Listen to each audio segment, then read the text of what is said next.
नमस्कार मित्रों, बृहस्पति इस समय कर्क राशि में गोचर कर रहे हैं और 19 अगस्त से कर्क राशि के अंतर्गत आश्लेषा नक्षत्र में बृहस्पति का गोचर शुरू हो गया है और 31 अक्टूबर तक वे इसी नक्षत्र में कर्क राशि में रहेंगे।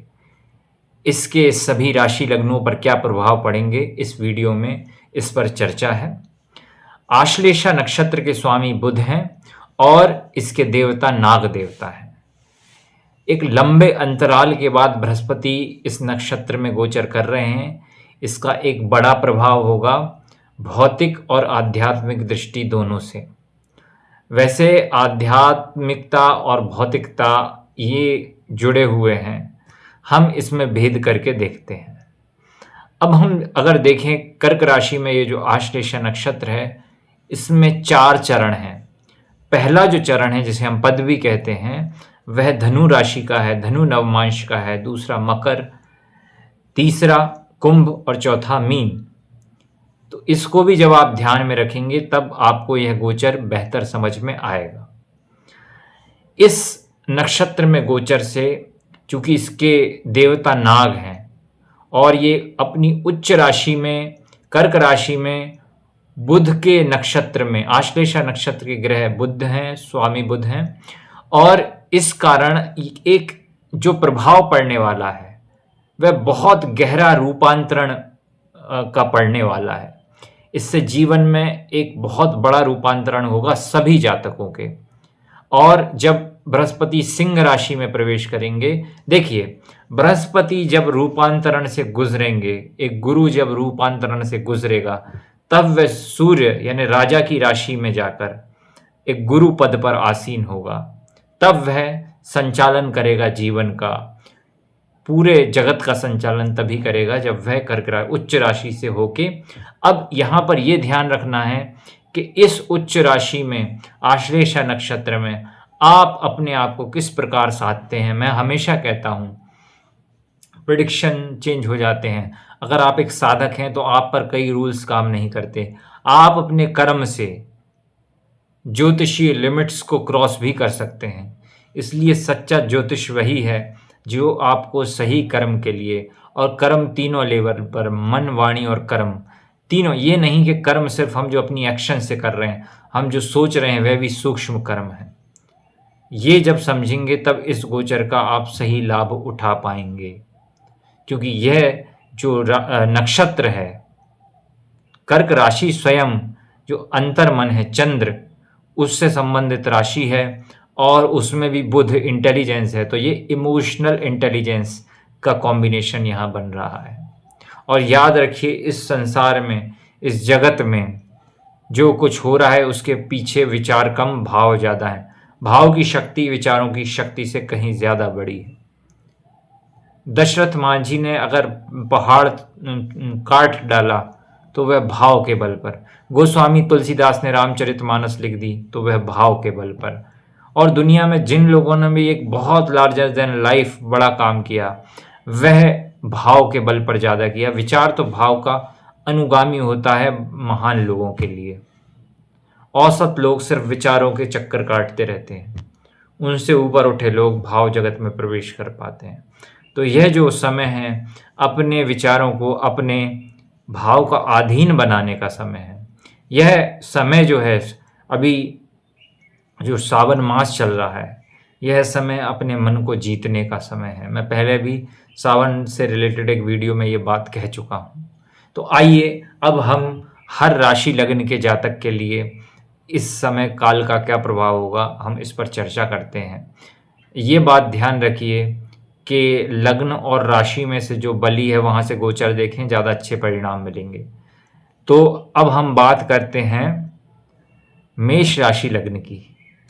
तो मेष राशि लग्न के चतुर्थ भाव में यह गोचर हो रहा है। यहाँ आपकी अपने ग्रह संबंधी मामलों में, कंफर्ट संबंधी मामलों में पकड़ बढ़ेगी। वहाँ उस चीज़ को लेकर आप ज़्यादा लंबी स्ट्रेटेजी बनाएंगे। अगर आप होटल मैनेजमेंट में इस तरह के कर्म से जुड़े हुए हैं, या आपका कोई बिजनेस है जो आपके एरिया के, जन्म स्थान के आसपास है, वहाँ आपका होल्ड कैसे मजबूत हो, इस पर आपका ज़्यादा ध्यान रहेगा। अगर आप एक जॉब में हैं तो आपका ध्यान रहेगा आप उस जॉब से कैसे ज़्यादा से ज़्यादा इतने बेनिफिट्स प्राप्त कर पाएँ कि आपका आर्थिक रूप से आप मजबूत रहें। अपनी माता को लेकर आपकी चिंताएँ रहेंगी थोड़ी, उनके स्वास्थ्य को लेकर थोड़ी-सी चिंताएँ रहेंगी, उस पर काम करने की ज़रूरत है। अगर ऐसा कुछ है, तो उस पर काम करें। याद रखिए, इसके देवता नाग हैं और ज़हर हमेशा ख़त्म करने के लिए नहीं होता, ज़हर दवा में भी इस्तेमाल किया जाता है। तो याद रखें, आश्लेषा नक्षत्र के स्वामी अगर नाग हैं, तो इसका मतलब ये नहीं कि नेगेटिव ही नेगेटिव होगा, क्योंकि कई लोगों ने यूट्यूब में इस प्रकार के वीडियो बनाए हुए हैं। अब हम दूसरी जो राशि लग्न है वृषभ, इसके बारे में बात करते हैं। वृषभ राशि के तीसरे भाव में ये गोचर हो रहा है। तो तीसरा भाव पराक्रम का है, काम त्रिकोण का है। तो इस समय भी आप अपनी इच्छाओं के अधीन भी हो सकते हैं और इच्छाओं को अपने अधीन भी कर सकते हैं। और अगर आप इच्छाओं में अंधे हो गए, क्योंकि मैंने कहा जहर हमेशा दवा में भी काम नहीं करेगा, कई बार वो जहर की तरह भी काम कर सकता है। अगर आपने अपनी इच्छाओं को जीता, क्योंकि वृषभ राशि और लग्न में बृहस्पति योग कारक नहीं है, क्योंकि आपकी राशि के स्वामी शुक्र के शत्रु हैं। तो याद रखिए, यहाँ आपको अपने कर्मों पे विशेष ध्यान देने की ज़रूरत है। आपके कर्मों से आपको रिपल्सिव परिणाम मिल सकते हैं। अगर आप ज़्यादा एक्टिव हो गए, फॉर एग्जांपल अगर आप अपने ऑफिस में ज़्यादा एक्टिव हैं और ज़्यादा ही स्ट्रेटेजिक हो रहे हैं, क्योंकि आश्लेषा नक्षत्र में धनु का एक नवमांश चरण पड़ता है, तो इस समय हर जातक ज़्यादा स्ट्रेटेजिक होगा। तो अगर आप ज़्यादा स्ट्रेटेजिक हो गए और आपने ज़्यादा टांग अड़ाई ऑफिशियल वर्क में और ज़्यादा एक्टिवनेस दिखाई, तो इसके आपको दुष्परिणाम मिल सकते हैं। इस बात का विशेष ध्यान रखें। इसके साथ ही अपने भाई बंधुओं से संबंधों में विशेष ध्यान रखें, उनके मामलों में ज़्यादा हस्तक्षेप ना करें, अदरवाइज ये आपको परेशान करने वाला हो सकता है। तीसरी चीज़, अब हम करते हैं मिथुन राशि लग्न की बात। तो उपाय मैं सबको एंड में बताऊंगा, अभी मिथुन राशि लग्न की बात करते हैं। द्वितीय भाव में यह गोचर हो रहा है।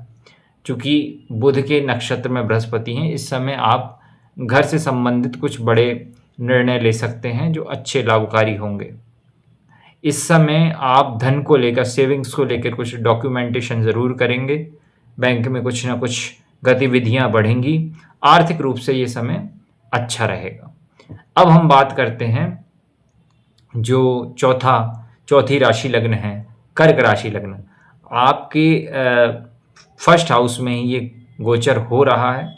तो इस समय, ये समय आपके लिए आध्यात्मिक ट्रांसफॉर्मेशन का है, पर्सनालिटी डेवलपमेंट का है। इस समय लोग आपको एक विशेष दृष्टि से देखेंगे, उम्मीदों की नज़रें आप पर रहेंगी, चाहे ऑफिस है, चाहे परिवार है, कहीं भी है। बिजनेस में भी आपका जनसंपर्क बढ़ेगा, आपका होल्ड बढ़ेगा। ये समय आपके लिए अच्छा है। शिव उपासना या कृष्ण उपासना आपके लिए बहुत बढ़िया है। इस समय पर आध्यात्मिक समय ज़रूर बिताएं आप, आपके लिए यही है। अब हम करते हैं सिंह राशि लग्न की बात। सिंह राशि लग्न के 12वें भाव में ये गोचर हो रहा है। इस समय आप भी बहुत गहरे आध्यात्मिक रूपांतरण से गुजरेंगे।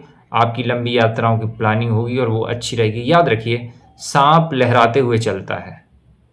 तो अभी आप कई लोगों के लिए अदृश्य जैसे हो जाएंगे और फिर सांप कभी दिखता है, कभी झाड़ियों में, कभी आ जाता है। वैसा ही अभी आप क्या है कि कई लोगों के लिए इनविजिबल होंगे, कई लोगों के लिए विजिबल होंगे। अभी आपके जीवन में एक तरीके का छुपन छुपाई का खेल होगा। एक शेर है ना, पास रहता है कोई दूर रहता है, पास रहता है दूर रहता है, कोई दिल में ज़रूर रहता है। तो इस तरीके से आपका भी जीवन चलेगा। आपके जो लक्ष्य हैं वो आपके मन में ज़रूर हैं, लॉन्ग टर्म गोल्स बने रहेंगे। इस समय सिंह राशि लगने के लिए एक विशेष बात जो रहेगी, वे लाइफ के बहुत लंबे गोल्स पर चिंतन मनन करेंगे। ये समय उनको लाइफ टाइम गोल सेट करने वाला साबित होगा।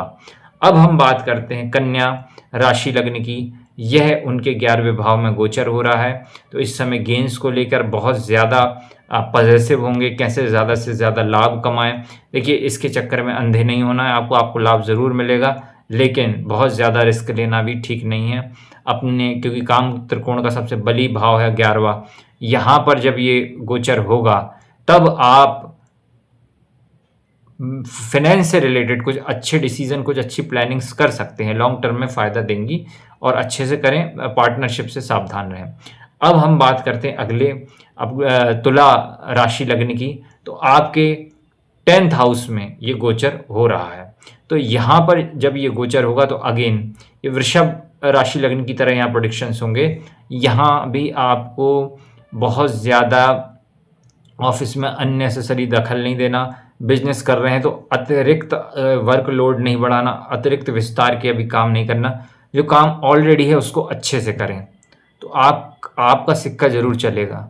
जो काम पहले से ही है अभी विस्तार का ना सोचें, अभी जो है उसी को अच्छे से फलने फूलने दें, क्योंकि इस समय सभी को ये भावना होगी, सभी राशि लग्नों को, कि हम कैसे ज़्यादा से ज़्यादा लाभ कमा सकें। ये एक कॉमन रहेगा सभी राशि लग्नों में। अब हम बात करते हैं अगली राशि की, वृश्चिक राशि। तो वृश्चिक राशि के 9वें भाव में ये गोचर हो रहा है। वृश्चिक राशि के लिए सबसे आध्यात्मिक टाइम है।